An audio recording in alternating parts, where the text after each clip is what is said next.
welcome to Radio Labyrinth. This is our Patreon only show that we are doing for all y'all Patreon members, if that's cool. Now, guys, I've been working on a new impression. It's not really where I want it yet, but I'm gonna keep working on it. I keep working on it, keep practicing it. It's got to be enunciated. You guys aren't gonna figure it out, but Brian Ham. No.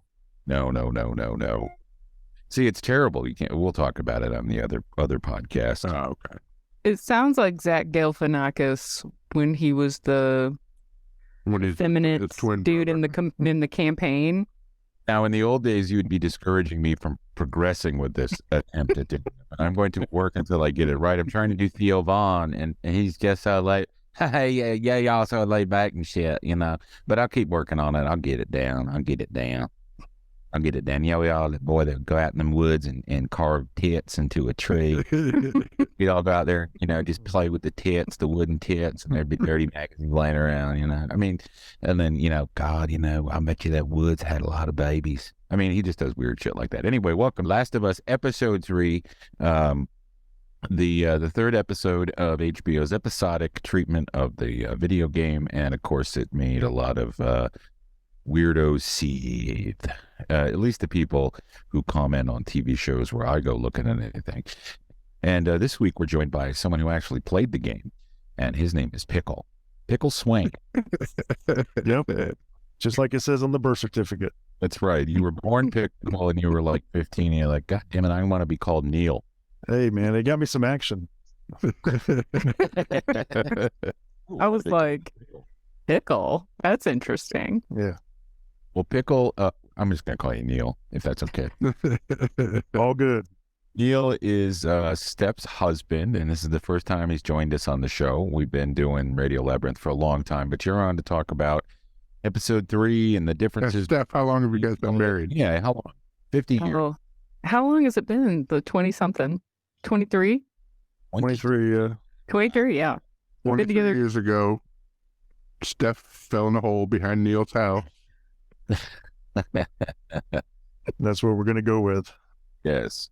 And he just, threw Vienna sausages at me. Are you armed? How come it took you so long to answer? The show Last of Us is huge, and it's the biggest show on TV right now. In the old days, of like maybe even 10 years ago, if this had come out, everybody would be talking about it all the time. And, people are, but it's hard to cut through all the clutter that's out there. There's lots of bullshit out there, lots of stuff, lots of things to follow. Before social media, I think this would be Sopranos level huge. And it is, but you know what I mean? Like, it would be the only thing people would talk about on Monday. Yeah, a lot of choices out there, yeah. Right. And this episode, what was the name of this episode? Long time. Long time. Mm-hmm. It features 2 popular characters, at least certainly one popular character from the game. Nick Offerman's take on he's Bill, and then Murray Bartlett as Frank, and it's told over the span of 2 decades, right? We should mention that Bill was played by W. Earl Brown in the game, right? Yeah, friend of this podcast, W. Earl Brown. W. Earl Brown, from everything. He played Meatloaf. He was Dan Doherty on Deadwood, and if you haven't ever seen Deadwood, I highly recommend that you watch. But this episode really, it starts with doesn't it start with? No, I guess it doesn't start with Ellie, right? And what's his name? Why am I losing my name? Joel. I think it's briefly, but then it dips right into Offerman, kind of hiding from the cops or whatever they are. Fedra. You say New World Order jackboot motherfuckers. Oh, yeah. Jackbooted New World Order fucks. Yeah, he's a guy living in the basement of his house. You already established this is the sub-basement. He's built a bunker into his basement, and he has lots of guns and cameras, and it's not Fedra yet. It's the U.S. government rounding people up because of the pandemic and taking them to the camps and, of course, actually killing people. But he's hiding. And when that's all gone. Oh, you reminded me though. That's how we see them, is because Joel and Ellie, they're walking on the road, and Joel says there's something up ahead, blah blah blah. You probably don't want you to see it, and then you see the skeleton of a baby, and then we flash to when that baby was still alive, and they were part of the group that the government was taking away in front of. Yeah, he tells the whole story, and then you're like, oh God, they're going to actually show us the whole story of what he just said. So glad they did not. Yeah, I mean, that's supposed to be 10 miles west of Boston, and it looked like the Rocky Mountains. I drove west out of Boston a couple of months ago, or a month and a half ago, and boy, let me tell you, it did not look like that. It did look like that while you were getting banged by Nick Offerman. Yeah, it did. I was looking at the Rocky Mountain. Big fat, you little jackbooty. No, the Boston does not have snow-capped rocky peaks like that, or Massachusetts doesn't, as far as I know. But anyway, Stephen King was complaining about it on social media, and everybody told him to shut up. The main character in this episode, of course, is Nick Offerman. He runs into Murray Bartlett, and Murray Bartlett's playing Frank. And if you don't know the game, you just saw this story, an epic love story of two guys over a 20 years span who meet under duress, and you take a guy like Bill, played by Nick Offerman, who's this prepper libertarian guy. You think he's probably a Trumper or whatever. 2003, there was no such thing, but you know what I'm talking about. He's a survivalist, and you automatically go, this guy's some, right-wing nut job, which he probably was. He probably voted for Jerry Brown. Well, he might have, but Jerry Brown, Right. I don't know. Probably voted for Ross Perot. But he's this cat, and then he discovers Frank in a hole. In one of he goes around town and gets all the equipment he needs to keep his house running, and he's happy as hell because everybody's dead and he can just live alone and do whatever he wants to do. And he eventually meets Frank, and Frank is there, and Frank realizes that there's something up with this guy. And they discover that, they're both gay. Well, Frank already knows, but they discover that they like each other and they fall in love. And the story progresses, and spoiler alert, they both die at the end of this episode. And it diverges from the game in what way, Neil? Oh, yeah, many ways, actually. I was going to say, first of all, W. Earl Brown, his version of Bill, I think, is better. That's my personal take. I like, he was just a bit more unhinged, a bit more out there on the game. So, but also, you don't really ever meet Frank. Well, you don't meet him at all. Nah. So there's no paddle code for Frank to make love to Bill. No. They don't even come out. And That's in the DLC. The DLC, if you pay an extra $20. No, yeah, you don't ever see Frank until there's a moment where you go into a house that I'm pretty sure the game kind of steers you through. You may just explore and find it. I can't remember, but you basically go into this house and he's hanging. He's hung himself from where he's been bitten. And you find a letter that he has left Bill saying that he's sick of his shit and he's leaving him. But if he would have already been gone, had it not been for this goddamn zombie that bit him, blah, blah, blah, or whatever he called him. And so it's a lot different there. So you just you choose being Joel, being the decent guy that he is. He doesn't tell Bill that. He just tells him, oh yeah, I found him. He hung himself from being bitten. Okay. And that's that. So what the producers and creators of this episode did is they took that story out of the video game and expanded it so they could develop the characters. And the saddest thing for me in this episode is that we're not going to see any more of Nick Offerman's character. In the game, does that character continue to be a part of their quest, or is he just a momentary thing? No, that's it. Once he lets you stock up. He appreciates you just kind of visiting with him, even though he's at first you think he's ready to blow you up, but he actually is just, I don't know, very on edge, very much ready to just pounce. But once you get past that and you talk to him, you realize he is a decent guy. He's just crazy, and he lets you stock up and you go on your way, and that's it. Nice. And you get the battery from him, right? The battery that he's looking for in the game. You get a whole truck, I think. Oh, okay. Yeah, the S10. The whole S10 is accurate. Before you leave, though, you have to get down in front of the glory hole. that song. It's part of it. That is part of it. Yeah, unfortunately. You got to hit the buttons really fast. When they got in the bed together, one of the things that I have always loved about Neil is he's not homophobic at all, but he was just going, fast forward. There's a lot. Go ahead, Neil. I'm sorry. No, it was a lot. That's it. There's a lot in television shows, like the first episode of that show, Poker Face. You see a nice, shot of multiple cocks. There's a lot of cocks in modern TV, much more than when we were growing up, when, the only cock you ever saw was Never. And then Foghorn Leghorn. Yeah, that's true. Foghorn Leghorn was the biggest cock you saw on television, and the only cock you got to see. Say more. But boy, I say. Boy, I say. I say. Look at this. So let me whip this out. Check it out. These days, you have to take the culture and put it into television. Now, there's a lot of stuff shoehorned in, doesn't make any sense. Why is this here? And then you hear, the chattering online, the woke people. And then you have to just step back and realize all that shit's fake. Mm-hmm. It's just fake. And a lot of it is counter marketing. It's marketing designed to create a buzz. And, these people were complaining, but it still gets the buzz and everything. HBO so far kind of stays out of that mess. You see it more in Disney stuff where, we have the first wheelchair Green Lantern, shit like that.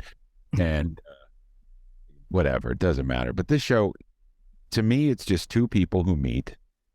Circumstances are dire, and they live in a post-apocalyptic world. They both realize they love each other. And you get to hear a really good Linda Ronstadt song. You like that song? I'm not a fan.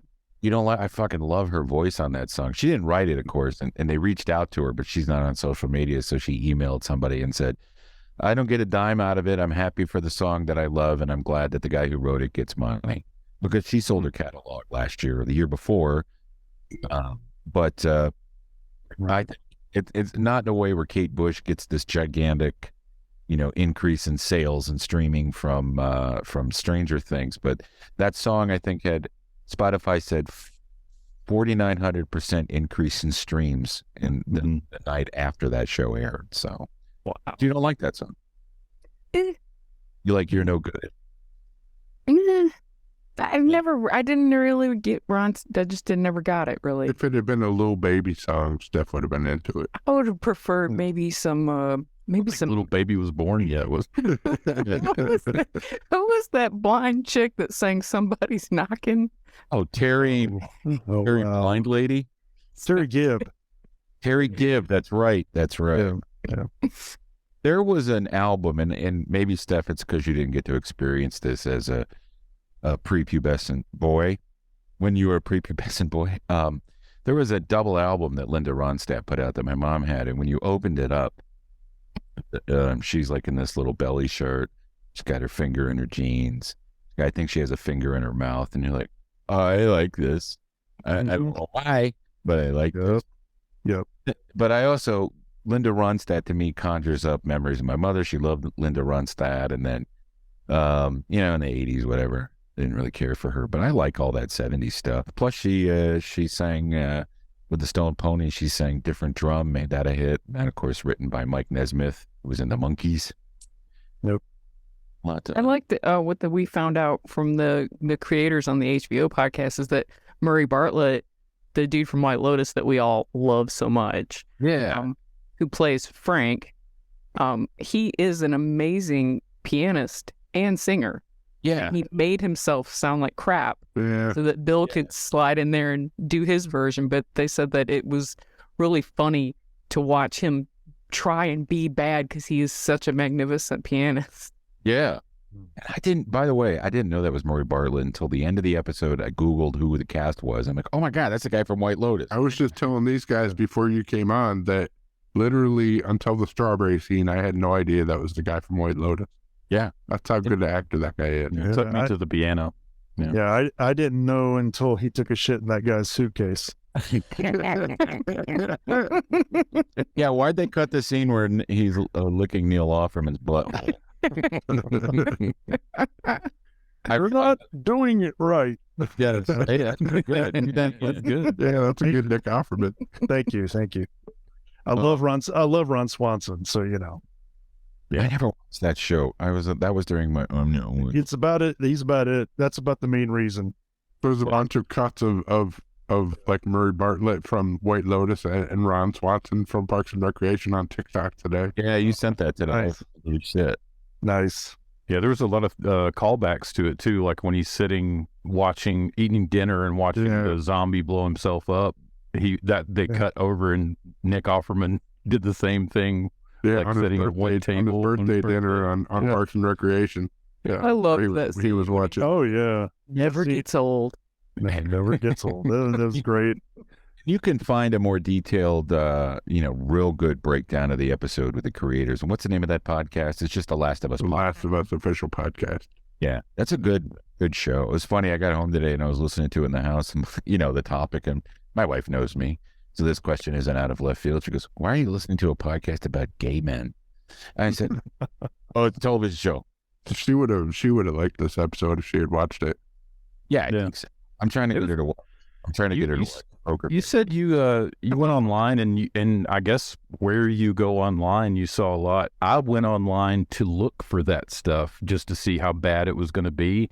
And honestly, the first night and even into the second day, I couldn't find anything. Like it was. Well, you got to go to 4chan. You got to go to 4chan. Right. Yeah. Well, I mean, I guess that shows where I go on the internet, or don't go on the internet. But it was. I mean, it was, to me, it was a beautiful love story, and it's not my usual. Just say it's a beautiful. But I thought it was a very good reflection of what they wanted to do, was show how Joel feels that he's a protector of Ellie.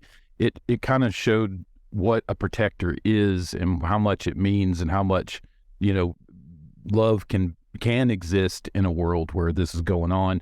And instead of trying to cram all that into Joel and Ellie's story, they did it by just showing their story and expanding on the love note that are the notes, which are, in that game, there's all these stories, but they're all in letter form. So you kind of have to, they just expanded on all these letters and made what wasn't, what was in the back of people's mind, kind of like the beginnings where they show this flashback and stuff. It's like filling in blanks. But yeah, I thought the only complaints I saw were people saying it didn't move the story forward at all. Well, it wasn't supposed to. It wasn't. Yeah, but that was the point. I thought it moved the characters forward. Yeah. They were able to all stock up, and keep moving. So Really, Neil's right. That S10, they couldn't go anywhere. But Neil's right. Yeah, it's like the game. They run into Bill. They know Bill. They stock up before they leave. Joel and Ellie. But there's so many stories you can tell from that video game that weren't told in the video game, because you can't have a video game with 90 minutes of what happened in this episode because no one to play it. You got to have action in a video game. There's story and there's action and play. And just to take those two, the way it was written and developed, and it's the acting, and it get me back to what, Dustin was saying, what I'm saying about these people who hate it and, put that woke label on it. There's plenty of TV that has that shit in it, that forced garbage in it, that whatever you want to call it. I know what it's called. I can't think about it. But this is a story. And all I've been saying for the last, 10 years is tell stories. Tell stories. And if you can tell a story really well and entertaining, a love story, it doesn't matter what the characters are or what they look like or what their sexuality is. It's still just a story. And that's what makes it great television. And boy, I felt like tearing up. Yeah. The fact that this dude was closeted his whole life. Yeah. Basically thought he was going to die without ever having any sort of requited anything. And then here, the last 16, 17 years of his life, the whole world has went to hell, and he has the greatest love of his life. Yep. I guess we're going to keep watching this stupid show about zombies. Yeah. And it wasn't like an episode of The Walking Dead to me that, just went on and on and on and on about whatever. No, it was leading somewhere. Yes. The Walking Dead, there were so many that it was like it was soap opera and then killing zombies for 10 minutes and then that was it. Right. Now, knowing where the game goes, Ellie found tampons. Yeah. Knowing where the game goes from here, I mean, as far as the story, Neil, what could we expect, in your opinion, in the coming episode? Surprisingly, you're going to find a much more sad story coming up soon. There's a couple of guys they meet, and I mean, nothing ever goes well for anybody they meet generally, but this one is especially just kind of heart-wrenching. So you think they were building it up on this episode and making it nice and sweet, and they're fixing to pull the rug out in the next one? Pretty much, yeah. Up and down. Got to have it. But they've deviated a lot over this whole show, and a lot of it's been really good. The fungus is like a network, and anywhere if one gets attacked, he can notify and bring a whole horde on them. They did that instead of spores because they didn't want to have Pedro Pascal in the Mando mask the entire episode. Right. Or do the CGI bubble or whatever. Right. Yeah. And then also, though, Tess was taken out, I believe, by Fedra in the game. And so, instead of that, they were just like, nah, just a horde comes in and, she is able to blow them up. It was much better, I think, overall. Will you come back and talk more to us about it as we do the first season? Sure. Absolutely. Awesome. What's your background? Yeah, the behind me is a guy I just whipped up in ZBrush. You made that? Yeah. Dude. Nice. Oh, thanks. That's awesome. Thanks, guys. No, it's I love CGI modeling and all that kind of stuff. It's a little hobby. Kind of looks like Cesar Romero in a mecha gear. Love it. Oh, nice. I couldn't believe I pulled off just a maniacal little expression like that. So it's cool. It's a fun little. It's a pretty nice program, actually. I have to say. Not like Steph's background. Yeah, well, at the bar because dry January is over. Oh yeah. Time to put that to an end. Before we wrap up, and Neil, I hope you will come back, please, because I love that. Sure. Love having the more voices, the better when we're talking about this show. And again, if you want a real breakdown, check out. And none of us really ever played the game. I mean, I tried and I died every 30 seconds and gave up. Oh yeah. I'm sure you've seen the tweet where somebody said, "Hey, they left the part out of the first episode where Joel hits the first clicker and dies 11 times, and I throw the controller against the screen." Yeah. Just to get back to Last of Us real quick, it's renewed, of course, for season 2. Oh yeah, that's right. Yeah, season 2. Yeah. Neil, come back anytime. Yeah. Absolutely. I appreciate it, guys. Thank you, man. And thank you guys, all of you Patreon people, for supporting us. And I hope you're enjoying these shows. Comment if you want, because there is a place where you can comment underneath the video if you like. And I just wanted to mention that W.O. Brown said that it's a sore spot that he didn't get to be in the show. He said he planted the seed and tilled the soil and was not allowed to harvest the bounty. He should have definitely had a cameo. Yeah. There's always maybe they'll use him in season 2 or something. Hopefully. All right, we'll be back next week with a breakdown of episode 4 and our usual chitter chatter. So again, thank you guys. Talk to you later.